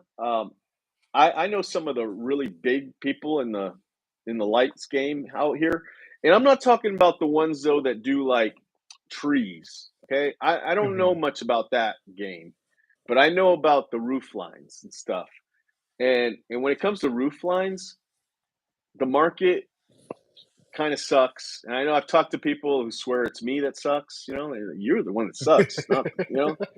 But I've talked to the big dogs. I'm talking guys that have 1,000 or more accounts every year, and they're like, "Yeah, this is our highest price point," and they'd be honest with me because I'm like right there with them. I've been in their Mhm. warehouses trying to figure this out. Um, and I know the price point's really low, and I won't even say what it is because it's pretty like. That's the weird thing about the Christmas light community. Like their teeth come out, bro. Like Yeah. for some reason, you can charge $5 to mow somebody's lawn, and nobody gives a shit in our Yeah. industry. You tell somebody at Christmas lights that you charge $4 a foot, and they cuss you out and want to kill you. You know what I mean? It's like Yeah. what the hell, But you're okay charging $5 for a lawn or not even getting paid for Yeah. mowing. Like what the hell? That makes no sense. My thing is, I just care about the man hour rates. That's all I care about. So I don't care what the light price is, as long as we're making $120 per man per hour all day from clock in to clock out. I don't give a crap after that. You know what I mean? And Yeah. I'm just throwing out Yeah. the number. Obviously, the number could be higher, like $150, but like, that's the kind of stuff I care about. Like, make sure our workers are getting paid and working. And so maybe I'm like that big commercial company that everybody hates when they're starting out. It's like, oh, I can't compete with that HOA. The commercial company's charging, you know, $50 a cut or whatever the hell. Maybe I'm that way with the lights because I need my workers to keep getting paid. You know what I mean? I don't know. Yeah, that makes But sense. but yeah, the lights, that's why I do it myself too. I make the most money if I just do it myself. But I don't do a lot of them because I'm an entitled asshole worker myself, It's Yeah. like I don't want to like come straight to work and leave 5 minutes later and then go home when I'm finished my last. No, I want to look at numbers of whatever I'm going to look at. I'm going to talk to people in the office. I'm just going to sit here. I'm going to like daydream in the office. I'm gonna walk Yeah, outside. I'm gonna walk 4 miles, and then I'm gonna come back. I don't want to go put up Christmas lights. You know what I mean? yeah. But now I will be because, or I'll be. I'm handing it off to somebody, and we're gonna try and push it next year for sure. In fact, my good buddy Mike. I don't know if you know Mike from Quiet Lawn Care. Yeah, I have Yeah, never talked to him, but I know who you're talking about, yeah. yeah. So he's got some virtual assistants that do a lot of quoting. Like they quote like crazy, and so he's gonna get me in touch with them so we can kind of like compare notes and stuff. Yeah. Because he's one of the guys that thinks I suck at Christmas lights. Um, and fine, I'm willing to learn and see what other people are doing, and you know what I mean. And kind of like when I really want to do something, I'll take what I learn and make it work for me somehow. You know what I mean? And Yeah, I'll take what's good that will work for me, but I'll never say like that doesn't work for me. Like, have you ever yeah. like, dude? I've had people come to my shop straight up want me to answer their question, and I do, and they tell me, "Oh, it doesn't work for me. Like that doesn't. I can't do that in my area." It's like, what? Yes, Yeah, you can. yeah. Like, so I don't want to be that person. I always want to go, well, let me look at it and see if it's actually going to work. You know, When you say they say people think you suck, like, you're, like, not charging enough or what? What do you mean by they say you suck? that just my revenue for lights isn't as awesome, and or because I Mm, say, hey, my market. I've already told it in this video that my market, all all the Christmas light people I've talked to, and there's some guys that think they're making a lot of money. You know what I mean? Because yeah. they might have a regular job and then they're doing this on the side, and that somebody's paying them $500. Like, you know what I mean? But like, in order to pay people to do this, the margins are pretty low, and because I say that, they think I suck. Oh, You okay. know? Yeah. Yeah, because the attitude should be, no, I'm going to go out and kill it this year. And Yeah, make because bucks. do you have a whole, like, Freddy Lights? Is that a whole different channel? YouTube Yes. channel? Yeah, it was. The thing is, I was sponsored by a light company. Oh. And so I was paid to do videos every day Mm. for 2 years. Well, during Every the day? season, during the busy season, which started in July, I think, until Christmas, and I had to do a video every day, bro, every day. It's the most stressful thing, I ever did, you know, because I was actually getting paid, and it was good money too. It wasn't like, you know, it was good. And and I did it, and so I kind of came up with this Freddie Lights name to kind of push, since I was doing so much Christmas light videos. um, I kind of just wanted to brand it, like I was out there already. And still, I don't know, do you know me about Christmas lights or anything like that? Do you know that I did that at all, or no? No, honestly, the only reason I knew about the Freddy Lights thing is because I always see that little sign Yeah. behind you. Yeah. And, like, I've seen those, and I've seen, like, on your other social medias, you talk about lights, like, a couple videos, but, Yeah. uh, So that's what I didn't know if you had, like, honestly, I thought you had, like, your own, like, bulb or something. I didn't know what it was. no, yeah. I didn't know. Well, yeah, so it like, sometimes I'll go to, like, these events, these lawn care stuff out there, and that's how people know me, as the Christmas light guy, you know? Oh, really? Yeah, it's like more people know me for that than probably anything else, you Huh. know? Which is pretty funny, but anyway, and then so the Christmas light thing, so I was working with this company, and they were basically gonna give me a franchise. Give it to me outright. Um, there was a they're gonna hook me up, you know what I mean? Yeah. Um, but I was still too focused on this, you know what I mean? So basically, they gave me a bunch of product. I'm talking um, like almost $200,000 worth of product, which is nothing in this industry. Okay, you know what I mean? Like that was only like a case of this, like 2 cases of that. It wasn't even like a lot of stuff. Um, and I was supposed to sell it, you know? Mhm. Um, and so anyway, it just I didn't focus on it like I should have. And so that's another reason why I came up with Freddy Lights, because that was gonna be like my franchise name of my selling Christmas lights, you know what I mean? Yeah, maybe that's So why I thought you had your own bulb or something because it was yeah, kinda salesman or something, I don't know. yeah, so many people thought that I owned the company that was the light company. They're like, "Is this your company?" You know what I mean? Like, a lot of people would ask me that. But no, I was just trying to do social media for this company, you know? Wha That Hey ended hey, up s being really good, so that's why they wanted to give me all this other stuff, you know what I mean? Um, yeah, and on those links, if you ever see those links from those lights, if anybody buys it, I get 10% of whatever they buy, and I still Oh, get really? that. Yeah, so I'll still get that. So in fact, I was supposed to talk to the owner of that company like 3 weeks ago. I'm kind of embarrassed that I didn't do it yet, but actually 5 weeks ago now. Damn. Because they were going to be a sponsor of this, and maybe they still will be, but I didn't follow up like I should have.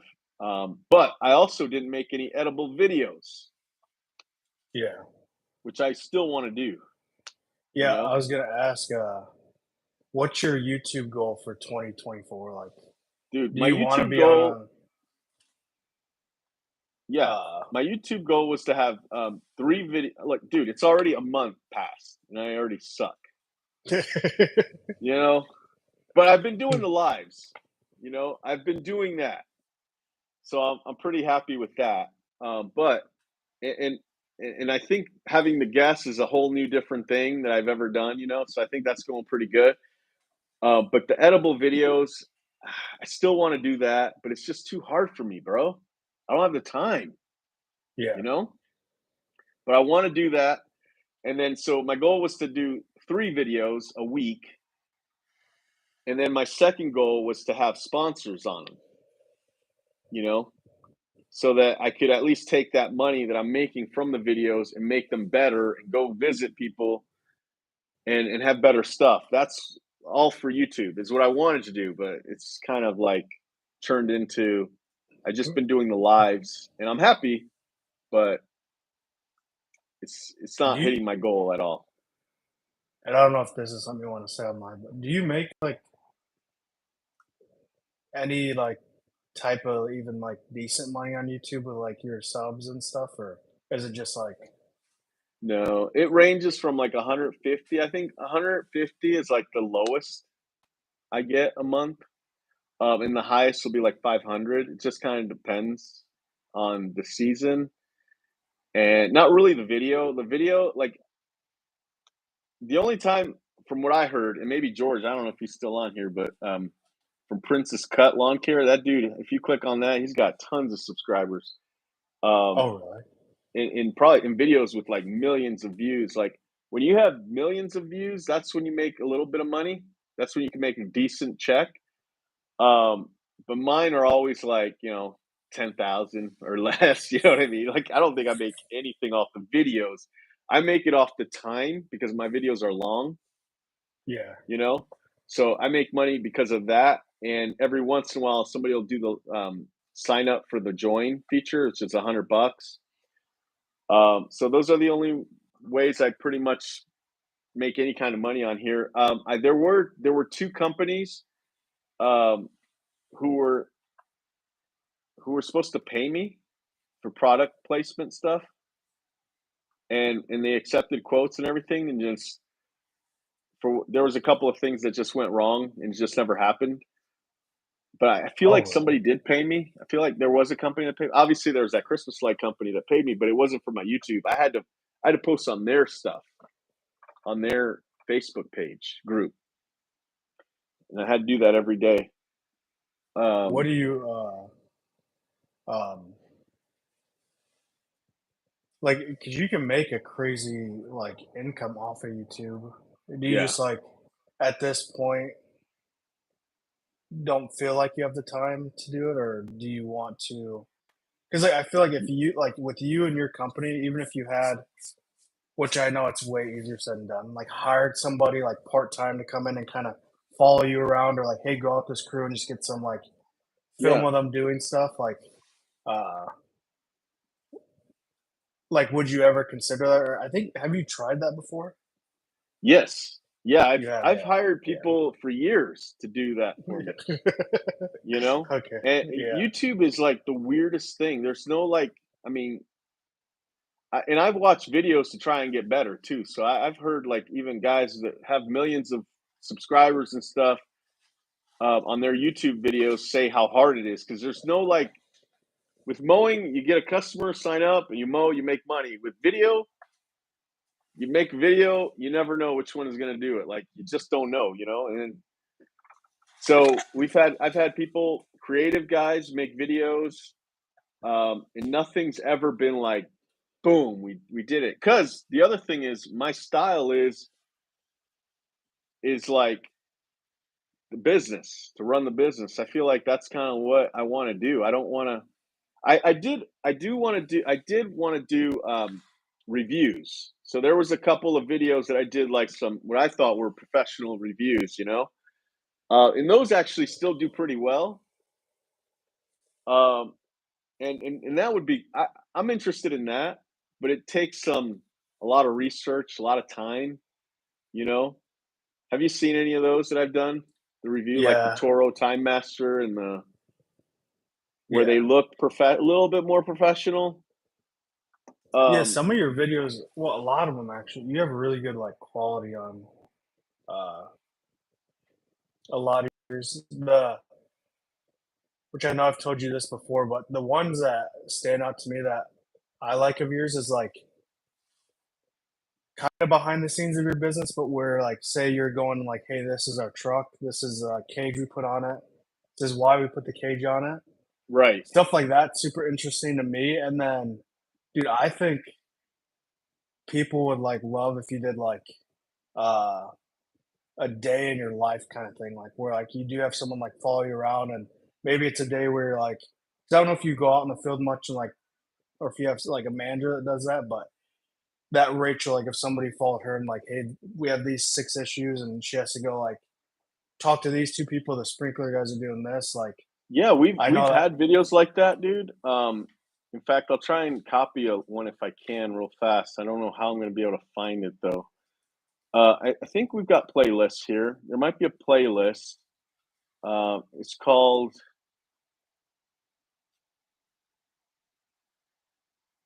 I think Lawn Shop. The playlist Lawn Shop. There's a lot of them that are like that, and they just didn't do well. Um, you know what I mean? What the? Yeah. I don't see. Oh, wait a second, dude. This is so weird. Where the hell are the videos? Oh, here they go. Okay, yeah. Nope. Sorry, those aren't it. That definitely is not it.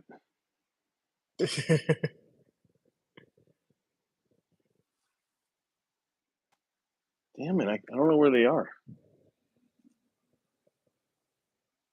Series in the shop. Let me see. Nope, that's not it either. There was a guy named Seth.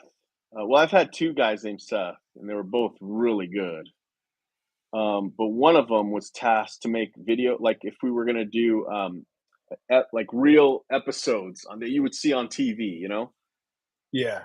And we wanted to try that, and I think he did a really good job, but just for some reason, it just didn't do good.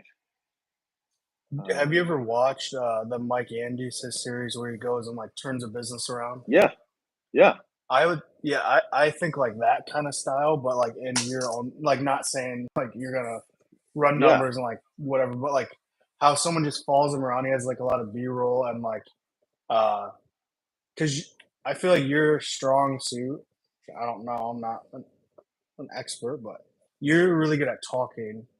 Where like those videos are just like pretty much just talking and like showing a little bit of stuff, but it's really nicely done. Like you can tell he puts like some money behind those videos. They're, I think they're Yeah, cool. I know. Yeah, but he's got like real camera people, you know what I mean? Like, and not only Yeah, that, like he wants his priority is YouTube.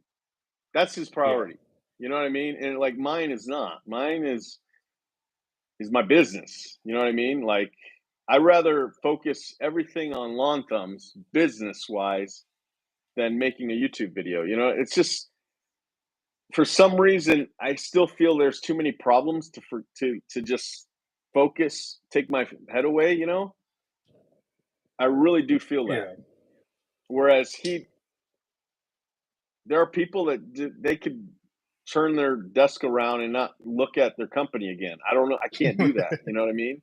I don't know why. I just can't. And not only that, the guy is nuts. He does 30 things and he does them all really good. Like I don't have that. I'm not, that's it's too intense for me too. Like, but I don't think he does the editing, you know? If you look at when he yeah, started doing really good was like he hired good people. Like, I mean, the guy has a ton of franchises, and a portion of a percentage of that goes to those his video guys. You yeah. know what I mean? All right, I think I'm finding the videos. Let me see. So I'm gonna try and copy one here if I can, and I'm gonna put it on here so you can kind of see what we tried doing. That's one where like Rachel's out in the field and so is somebody else, and they're like, hey, this is what we're gonna do today. Like it's like a real video, and if you click on that, I think videos close by to that during that time were all like that, and I was really happy with them. Shoot, I lost my place now. Yeah, I was really happy with them, but they just didn't do well, which is kind of like disheartening when you're like you're really paying somebody to do this and they're doing what you're asking, and it just is like not happening. And I Yeah. know that's another thing that they always say. It's like you got to keep up with your YouTube. You just got to keep going because you never know when it's going to hit. But again, I don't know. I would love to hire somebody right now, and I've even asked my kids, like, "Hey, I'll pay you to make YouTube videos with me," and they want to do it, but then I give them little tasks and they won't do it. And it's like, damn, I don't think you're going to do this. You're not taking it serious. Yeah. But What and when even your most popular video, the how to get your pesticide license, yeah. when you made that, like obviously you probably had no idea it'd like get 75,000 views, but did it pop off like right away or did it take like a year or were you like, oh shit, this is getting like 5,000 or 10,000? Were you No, super ecstatic when that you happened or so when I during that time, which was like the first year I think I ever did YouTube, I didn't even follow views. I did none of that. Mm. I don't even think I knew you can make money on YouTube. I Yeah, just kind of like put it up, boom. And but the funny thing is, like that girl that's in the video, yeah. she called me because she said that a lot of people are watching that video, Oh, and really? I didn't even know her. You know, Um, and she's like, "Yeah, a lot of people are watching that video, and it's just really strange that you know that people didn't know about this or something like that." You know what I mean? Like, I don't remember what it was weird because I was kind of like waiting for her to say something bad, but because I was gonna say nobody knows it's you, like, you know. So 'cause I was a little defensive at first because I was thinking she was gonna say like take it down or something, and I was like, Mhm. I could have been my Yeah. sister for anybody, like, you know? Yeah. But no, she didn't say that. And then I said at the end of the conversation, I was like, "So are you getting a lot of like calls from this?" She goes, "It's hard to tell, but it's possible." And then that was the last time I ever talked to her. But yeah, it was weird because at one point, the early days of doing this, I think I could have gotten more traction, but I didn't pay attention. Mhm. Another video that did pretty good was my 12-foot long trailer and the setup Yeah. that I had on that trailer. A big YouTuber at the time commented on me. He said he subbed because he likes my content, and Mm. and I was like, oh, that's awesome. and again, I didn't like pay attention to the momentum that you probably need with YouTube. You know, it's like I made that video, uploaded it, went back to business like I always did. You know what I mean? And so once I started realizing what it is like this last year. Um, well, I've been realizing it a little while ago too, but at some point you realize, oh, the videos that do well are this. And then it's like, well, I Mhm. don't really like doing that. Like, that's not me. I don't want to, like Mike Andes, he doesn't give, he could be cleaning cockroach dinner plates. And as long as he gets a million views, he's going to do that every day. Yeah. He doesn't care what, he just wants views. He didn't care what he's doing. And I'm not like that, but he's doing really good on YouTube. Good for him. But I don't want to go that route. I'd rather figure out a way that I like doing YouTube videos and it works. Like, you know what I mean? And if it doesn't, well then I'm still stuck in a rut, like I don't love YouTube as much as he does, where he doesn't care what his video topic is, as long as now he's kind of like, we'll see how long he's going to be doing these, because if they do well, he'll do them forever. Because I think it is fun for him. Like, he goes to a new place for one day and then he leaves, and he changed the business in one day, he says, you know what I mean? Like, Yeah. and his editors are making it look like he really did change a bit, probably. I don't know. But I know he's not there for very long. Um, and he's probably having a great time. Like, he loves it. You can tell he loves it. But if it doesn't do well, he's going to try something completely different. You know what I mean? He just wants to be a YouTuber. You know what I mean? And I don't. Yeah. Yeah, I've done that same I've tried to do, like, overgrown stuff, and I'm like, it'll do good, it'll do decent, like 4, 5, 6,000 views, but I'm like, I hate filming it, I hate doing the actual work. I'm like, I'm not doing this every day, where there's channels that literally just do that, and they do good, but Yeah. I'm like, it's not worth it to me right now, at least, but Yeah. I mean, and plus it's all about like money too, right? Like, there's yeah. YouTubers that are making bank and they've got it down. Like, it's a job for them. Like, it's, you know what I mean? Like, and you know who they are, it's just like they just they could post whatever, and they're going to get 50,000 views. Like, and they just got the gift. They kept the momentum going. I did talk to Spencer's. I was at the Yeah. Mike Andes thing 2 years ago, or maybe 1 year ago. Yeah, it was last January, so a year ago. And I just say, what do you think? What do you think I should do to get more views, right? Like, more subscribers, not views. And he's like, you need to post 3 times a week. Like, you have to do that. But anyway, I was telling him at the time I was doing this Christmas light thing, and I was telling him how much I was making off that, and he's like, "Damn, that's really good."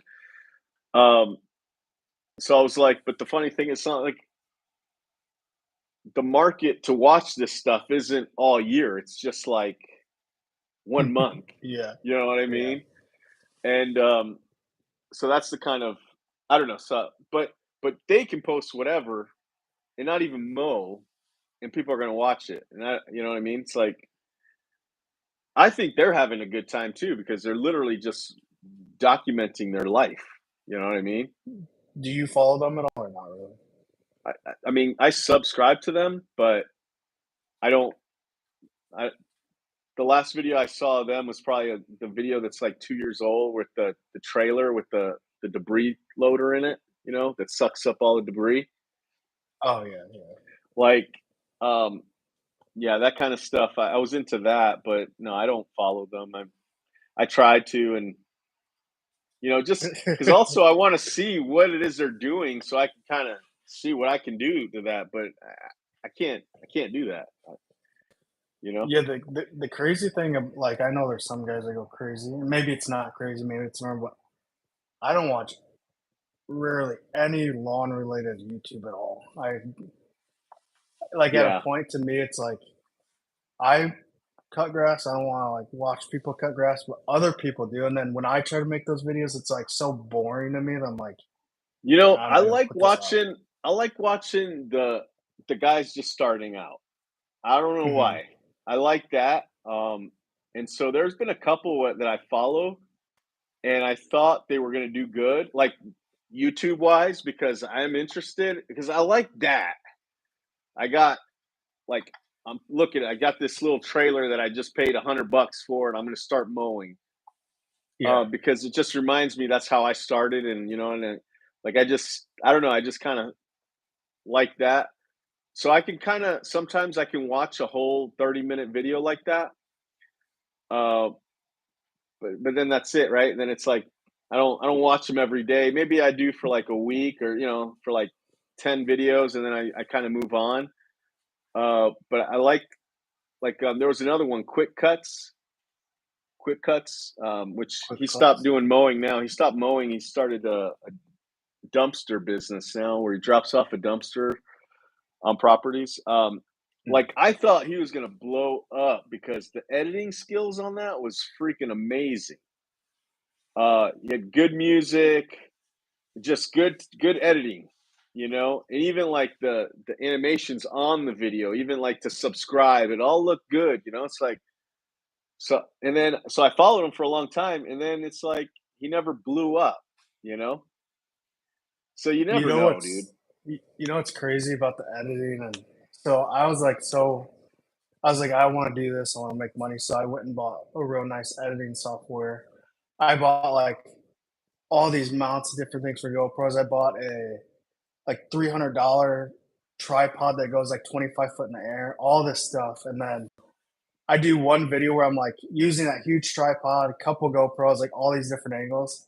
Only comments I got was way too many cuts. You're everywhere. It doesn't make sense. Like all this stuff. I'm like, okay, but if I have it like on my chest or my head, people don't say stuff. But kind of when you try to innovate and do all these different things that I thought would be, 'cause I watch a lot of other channels that are really like cinematic and stuff, and I wanted to try to do that, but Yeah. for whatever reason, like in this stuff, they just want it like on your head and you going like this and showing the grass coming out of the chute, and hopefully your blade gets bent because that can get some views, stuff like that. Yeah, But I was kind yeah, of I don't pissed. I'm know. like, I spent so much money on this tripod. Every time I use it, people like I have drones and stuff. I'm like drone shot was shaky. It's like, okay, I guess I just won't use it anymore because people don't like it. But Yeah, well, yeah, like, you just can't read the comments. You know what I mean? do you get Um, bad comments or no? no, I really don't. I do get a lot of questions, and for a long time, I just kind of like because they were too specific, right? Like, how much you charge for your minimum mowing? It's like, dude, like, if I tell you, it's not you're not gonna like it. Whether it's either too high or too low. Like you're not gonna like it. So with specific questions, I used to ignore all the time. And then one of the YouTubers out there that says, to grow your channel, it's like you really do need to communicate back with them if they ask you a question. So I started getting a little better at answering them back. At this point, I think I answer a lot of people back, but I haven't really done an edible video in a while, so I'm not getting any like tons of comments still. Like I'll get like seasonal stuff, right? Like I've been getting some snow stuff, like the one salt spreader that gets clogged or whatever. Like Yeah. it's a feature that happens to all those boss plows, and I address how to fix it, and people are mad that I took too long, and the video's like 4 minutes long. It's like it's 4 minutes long. Like calm down. You know, Yeah, I I have one probably that I should have said, fixed. "Hey, you've got this issue. Click this. Bye. Subscribe." Yeah, But I'm like, yeah. "Hey, I went to a property and this happened, and I explained why, when it happened, and how it happened, and then here's how you do it. Okay, bye." And they're like, "Geez, I sat here all day waiting. You could have told it right away." It's like the video's 4 minutes long, dude. Yeah, Calm down. yeah. I have one that I fixed a 4x4 in one of my trucks, and, I get a bunch of that didn't work for me. I'm like, I never said this was, like, the key to doing it. I was like, "This just fixed mine." I get You know, so much flack on that video. It's like, what's funny is so when I got my plows and I was plowing for probably two, maybe all right, I got a plow. My first plow I got was used and it came with the truck a long mhm, time ago. And I plowed with that for a long time. when I started buying new plows, it was basically other people that started working them, right? Like my workers, right? Yeah. Um, I probably did have a plow on my truck, a nice plow on one of my nice trucks that I had at one point, um, and everything was fine. But there was a video that I wanted to show them. Like for some reason, I didn't know how to really hook up the plow, like do the lock. You know what I mean? Yeah. Yeah.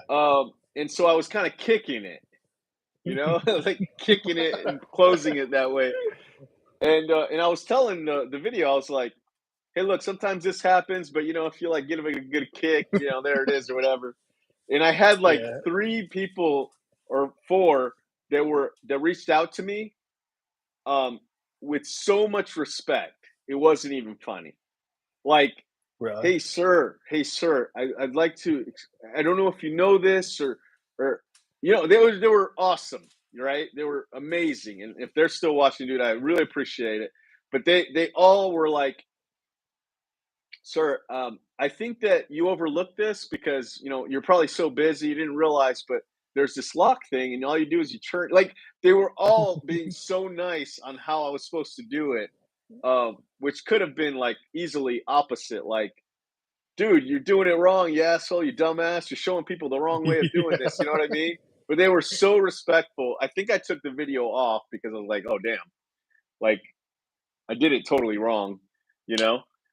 So that was kind of funny and interesting. But all right, man. I think we should end it now. Um, All right. we'll Sounds good. talk. We'll talk more because I do want to. We do need to do some stuff with YouTube, man. We need to.